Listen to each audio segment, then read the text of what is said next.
Hello. We in India, we are so much in dearth of role models that we put real heroes on a pedestal and blow them out of proportion.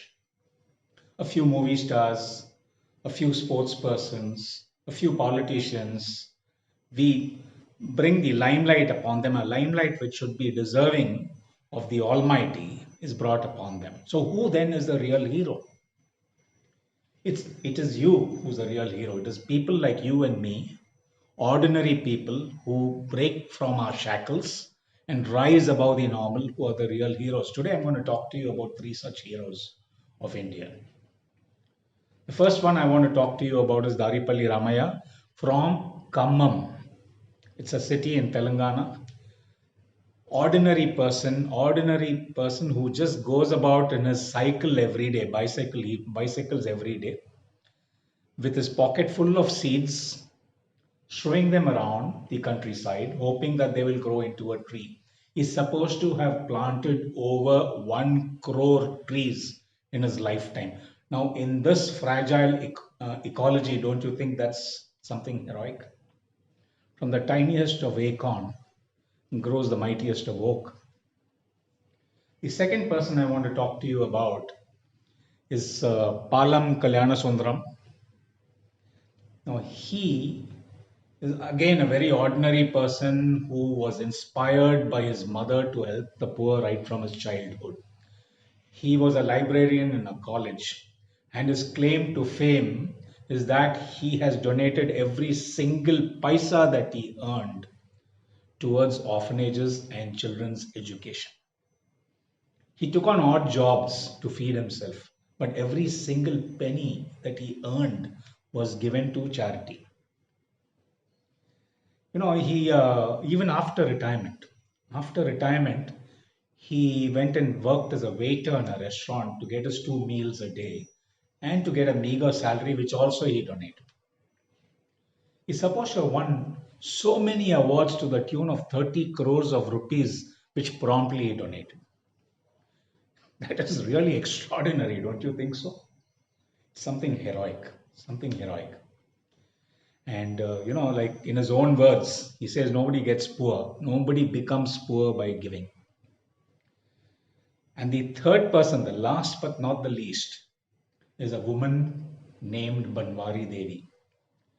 She again is a very, very ordinary person from a remote village in Rajasthan. But her courage, her determination, her courage inspired a law which is protecting millions and millions of working women in this country till today.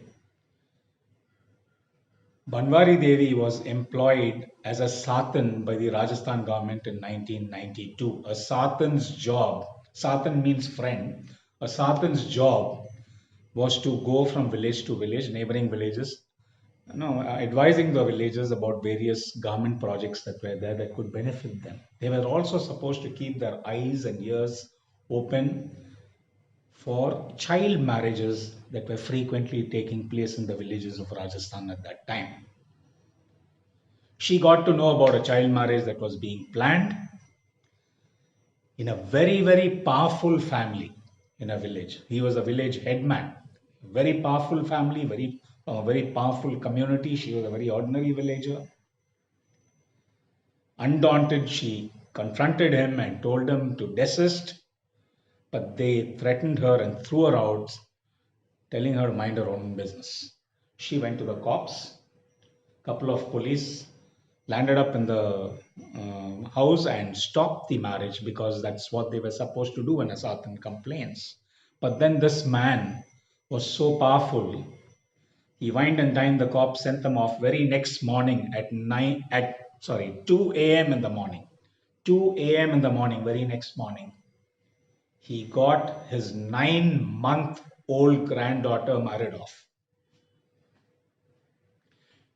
And a few days later, he and four other men from his family, drunk on alcohol and vengeance, broke open the door of Banwari Devi's house, thrashed her husband, and gang raped her. in front of her husband. They were prosecuted, but then the Sessions Court and the High Court of Rajasthan, they threw the case out with certain comments I don't wish to mention here, but these comments were criticized across the length and breadth of the country by various women's groups. Anyway, government of Rajasthan threw up their hands and said they are not going to pursue the case any further.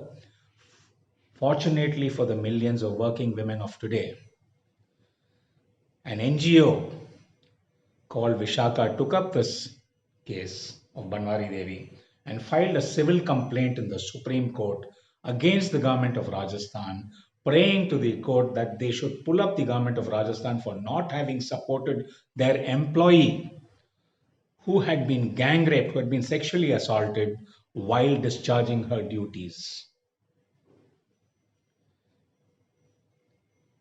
This went on to become the Vishaka Guidelines of 1997 from the Supreme Court, which has today become the Prevention of Sexual Harassment of Women at Workplace Act, or POSH Act 2013.